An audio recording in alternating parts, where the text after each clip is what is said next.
अस्सलाम वालेकुम, कैसे हैं आप सब लोग। तो आज का ब्लॉग शुरू करते हैं हम अपने ड्राइंग रूम से। और ड्राइंग रूम में टेबल के ऊपर आपको क्या नज़र आ रहा है। भले आज हमने की है ढेर सारी शॉपिंग, क्योंकि आज लग गई थी गाड़ी मेरे हाथ। तो मेरे हाथ में फिर जो कुछ आया मैंने ख़रीदा, चाहे वो ग्रॉसरी हो। ग्रॉसरी भी मैंने की है, थोड़ी सी की है, वो मैं आपको दिखाऊंगी। और साथ में मैंने ये शॉपिंग की है। तो शॉपिंग तो मैं आपको डिटेल से बताऊंगी, लेकिन ग्रॉसरी क्यों थोड़ी सी की है, क्योंकि जब हस्बैंड साथ होते हैं तब तो कोई लिमिट नहीं होती ना, लेकिन जब खुद ग्रॉसरी करनी होती है तब थोड़ा देख के करती हूँ। तो सबसे पहले मैंने खाड़ी से लिया था Moonstruck, that is my favourite fragrance. और मैंने फिटमी की एक लिक्विड बेस ली थी, और साथ में मैंने जो है रिमिल का फेस पाउडर लिया है। ये तीनों चीज़ें मेरी डेली यूज़ में रहती हैं, तो मुझे बहुत ज़्यादा इनकी कमी फ़ील होती है अगर ये ना हो। और सबसे इम्पॉर्टेंट चीज़ जो आज के मेकओवर में यूज़ होगी, दैट इज़ बेड शीट्स, जो कि मैंने अपने बच्चों के रूम के लिए ली हैं। वहाँ 2 सिंगल बेड्स हैं, तो वहाँ के लिए मैंने 2 सिंगल बेड शीट ली हैं कॉटन स्टफ़ की। बहुत ही फ़ाइन और बहुत ही इनका जो फ़ील था वो बड़ा सॉफ्ट था, मुझे बहुत अच्छी लगी। प्रिंट भी बहुत अच्छा लगा, क्योंकि अभी जो मैं आपको रूम दिखाऊंगी बच्चों का, तो मैंने थीम कोशिश की हुई है कि मैं ब्लू रखूं। दोनों गर्ल्स हैं, ट्विन्स हैं, बट मुझे ब्लू कलर बहुत अच्छा लगता है। अक्सर लोगों को लगता है कि blue colour is for boys, लेकिन नहीं, ब्लू कलर गर्ल्स के साथ भी बहुत अच्छा लगता है। सो अभी मैं आपको दिखाऊंगी अपने बच्चों के बेडरूम का मेकओवर। तो चलें चलते हैं फिर।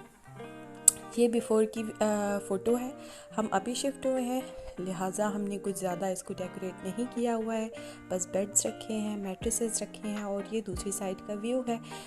इन चीज़ों को भी अरेंज नहीं किया है आप कह सकते हैं, लेकिन अभी हमने इनकी सफाई करके अपनी अपनी जगह पर एटलीस्ट चीज़ें रख दी हैं। तो जी ये है आफ्टर की वीडियो। माशाल्लाह से बहुत कूल लग रहा था।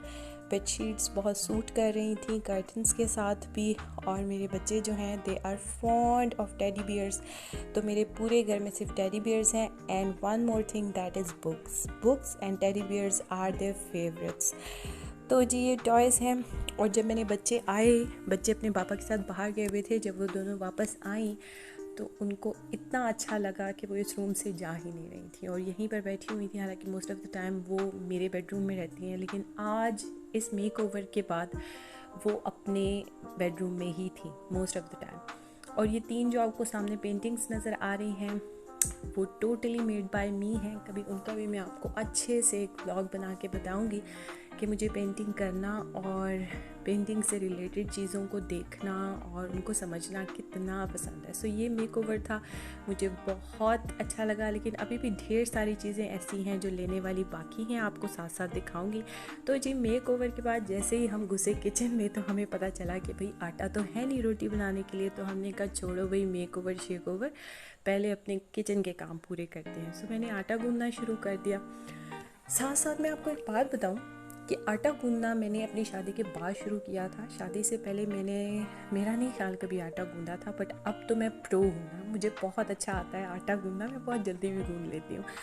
उसकी एक ट्रिक है जो मेरी सास ने बताई थी कि जब भी आप आटा गूंदें, हल्का सा नीम गर्म पानी से गूंदें और उसको अच्छे तरीके से आप हम तो उसको कहते हैं मुक्कियाँ लगाएं, तो वो लगाएं।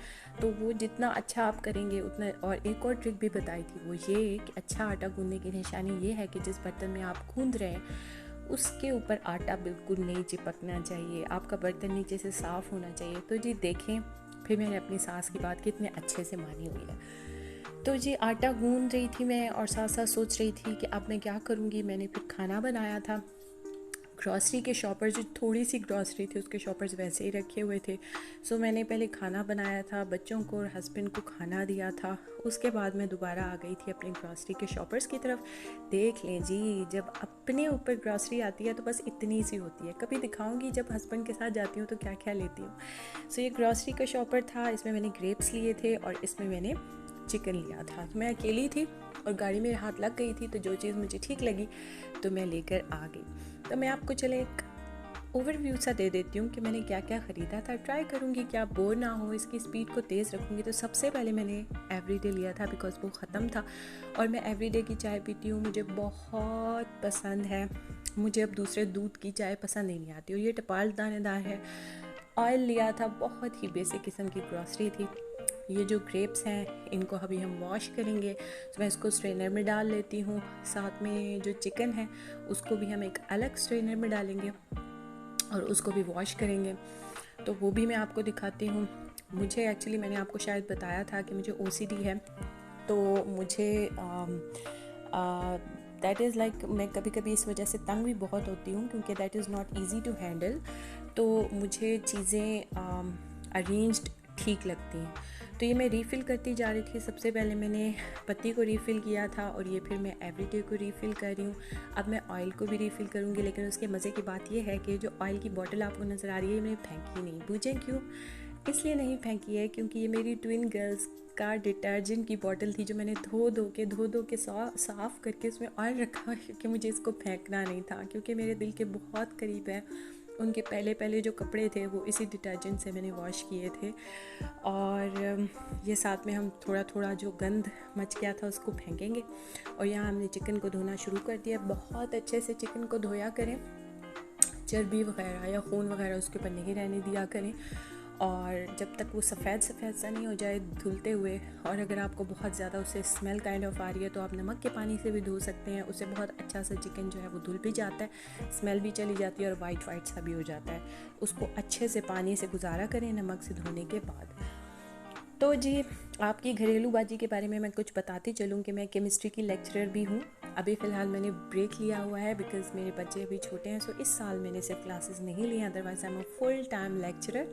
सुन के आपको हैरत हुई होगी, तो मैं इंटर को और BS को पढ़ाती हूँ केमिस्ट्री। तो जी, हमारे दिन का एंड हुआ यहाँ पर नारियल के लड्डू के साथ और चाय के साथ। नारियल के लड्डू वैसे मेरे हस्बैंड के लिए थे बिकॉज़ मैं डाइट पर हूँ, सिर्फ चाय मेरे लिए थी जो वो नहीं पीते हैं। सो हमारे दिन को यहीं पर ख़त्म करते हैं।